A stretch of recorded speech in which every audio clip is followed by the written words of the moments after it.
Hello दोस्तों, good afternoon to all of you. स्वागत है आप सभी लोगों का अपने YouTube channel Raj online platform पर।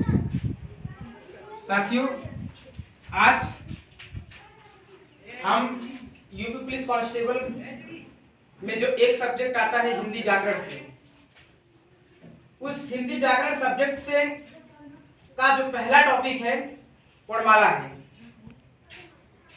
हिंदी का जो पोर्शन है, जो 38 क्वेश्चन पूछे जाएंगे यूपी कांस्टेबल में, वो मिला जुला के कहीं न कहीं वर्णमाला से, संधि से, समास से, रस से, अलंकार से, मुहावरा से, छंद से, हर एक टॉपिक से एक दो क्वेश्चन जरूर बनाता है।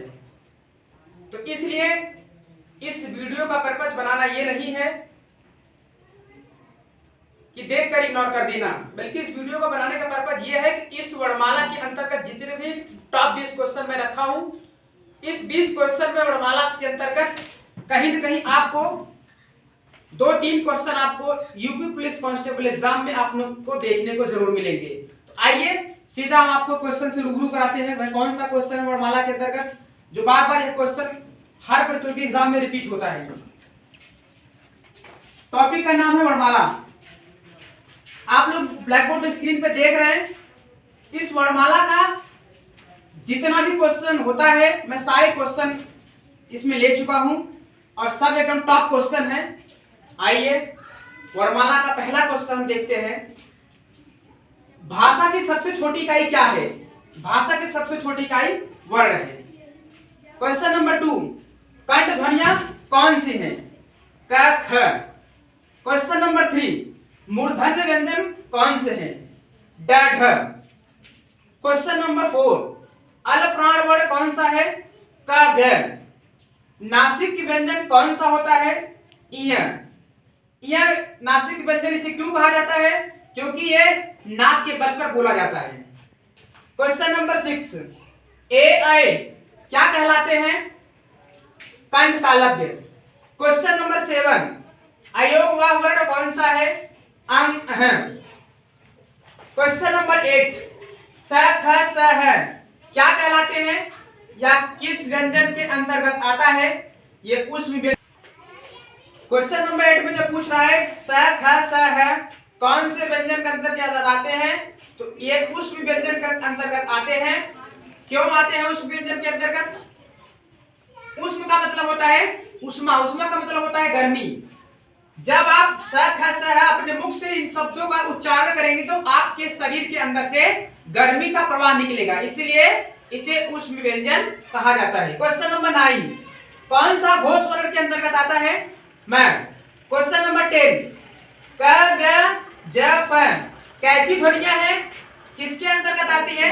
ये फारसी ध्वनियां हैं। क्वेश्चन नंबर 11, हिंदी में वर्णों की कुल संख्या कितनी? चलिए क्वेश्चन नंबर 11, जो हिंदी में वर्णों की कुल संख्या कितनी है? टोटल संख्या आपकी 52 है। स्वर की अगर मैं बात करूं तो मूल संख्या आपकी 11 है, कुल संख्या आपकी 13 है। व्यंजन की अगर मैं बात करूं तो टोटल संख्या 36 है, कुल मिला के 49। और 3 वर्ण ऐसे वर्ण हैं जो मिला के आपके 52 हो जाते हैं। वह कौन से वर्ण हैं? ड ढ स्र। कैसे व्यंजन है?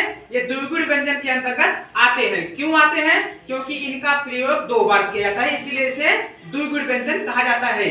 तो हिंदी में वर्णों की कुल संख्या मिलाकर 52 होती है। क्वेश्चन नंबर 12, 6 ध्वनियां किसके अंतर्गत आती हैं? संयुक्त वर्ण के अंतर्गत आती हैं। क्वेश्चन नंबर 13, अघोष वर्ण कौन से वर्ण है? ये स है।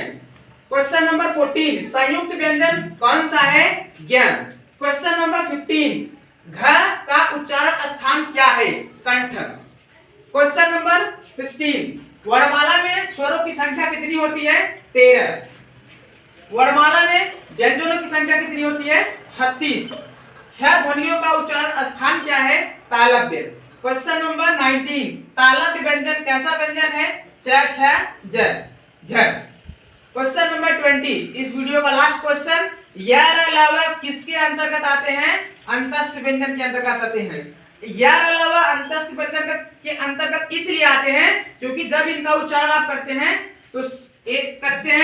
तो आपके अंदर कहीं न कहीं आवाज अंदर जाती है, इसलिए इसे अंतस्थ व्यंजन के अंतर्गत रखा गया है। आज हिंदी व्याकरण के अंतर्गत यूपी कांस्टेबल के लिए जो टॉप 20 क्वेश्चन मैंने आपको वर्णमाला टॉपिक से दिया हूं, मुझे आशा नहीं पूरा विश्वास है इस टॉपिक से आप लोगों को यूपी पुलिस कांस्टेबल में 2-3 क्वेश्चन जरूर देखने को मिलेंगे।